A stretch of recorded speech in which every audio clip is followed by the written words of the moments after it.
Did the Well, transformation all of a sudden, was it like a slow thing? Like, wait a second, something doesn't make sense here, or was it just in one day something kind of switched in your heart or your mind that made you want to ask look at different it? questions, maybe. Yeah. No, it was definitely slow. So it was very residual, and there was a lot of resistance. That is, I resisted it for a very long time. But I think that happens with a lot of actually social change processes that basically it's very slow, it's very gradual, but towards the end, then it starts happening suddenly, right? Right.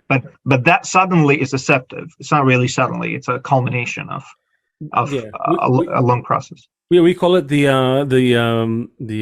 electricity meter, right? When there's like a tiny little wheel that's like turning, Yeah, right? And then eventually, after a lot, the slightly bigger wheel goes like, and then yeah, when that one does, a whole rotation, the bigger one. So when yeah, the bigger one clicks, you're like, oh my god, when did that happen? No, you didn't see the little one going. yeah, yeah, But that's how it is in yeah. everything, right?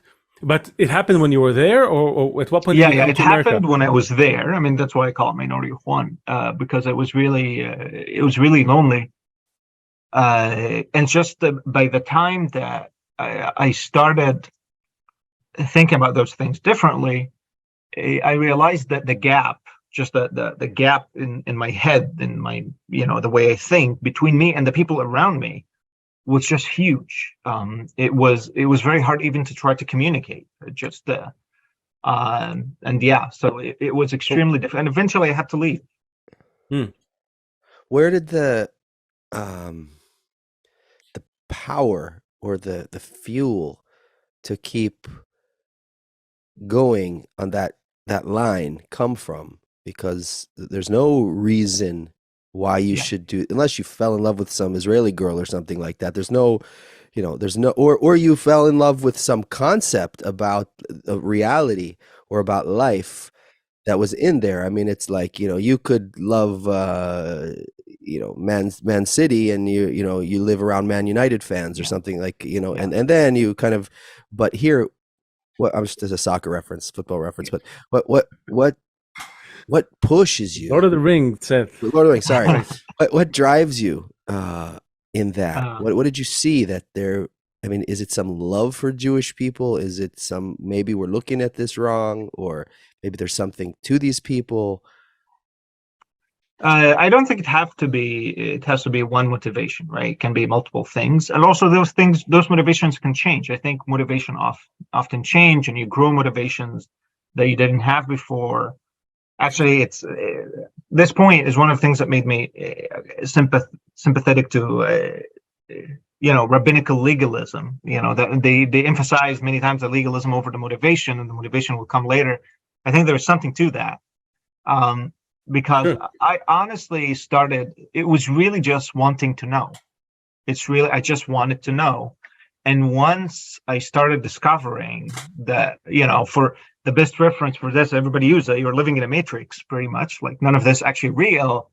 Then you have to know what is real. I mean, you can't go on in anything else in your life if you really think that you're living in some sort of a fantasy. So it started really with the human urge just to really know what is going on, who am I, what's happening.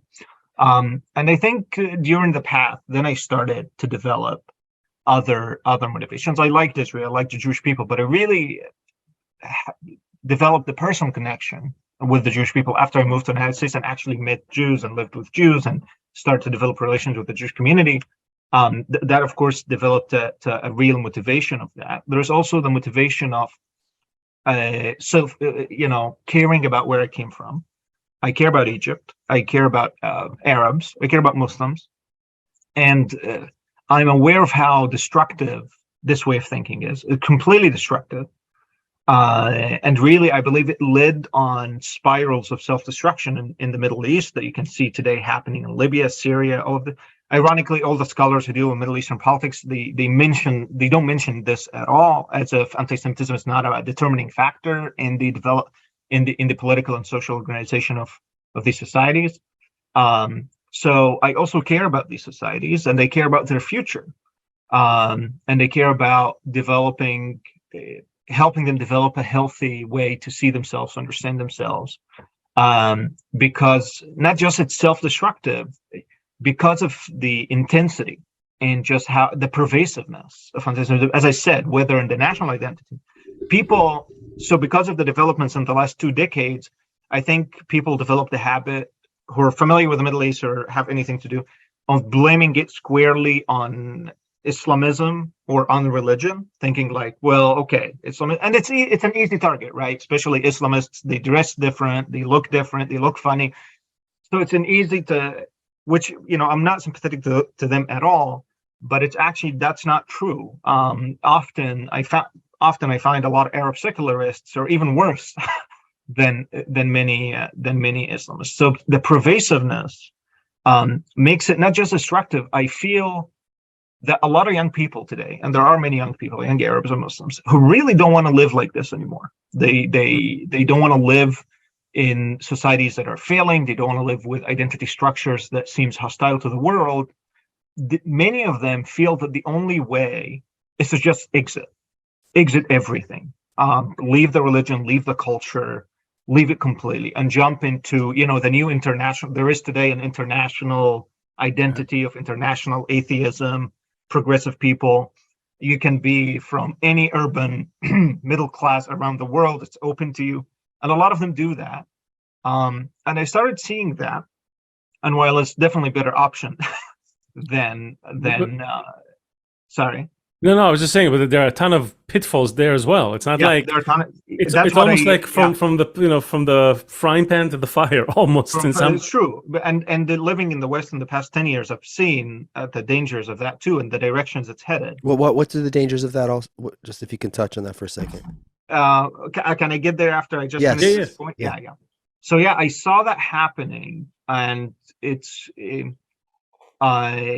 just now I have also the motivation to try to help save Arab culture, try to help Islam, even though I personally don't believe in Islam. I don't think it's the monstrous religion that everybody understood it to be in those last few decades, and they think it's a great religion and has had a huge presence in human history. And I think there are ways, there are paths to be Arab and to be Muslim in different ways. That's not hostile to the world. That's not, and the Abraham Accords definitely showed that in practice in a country like the UAE. So that's also another motivation that I have.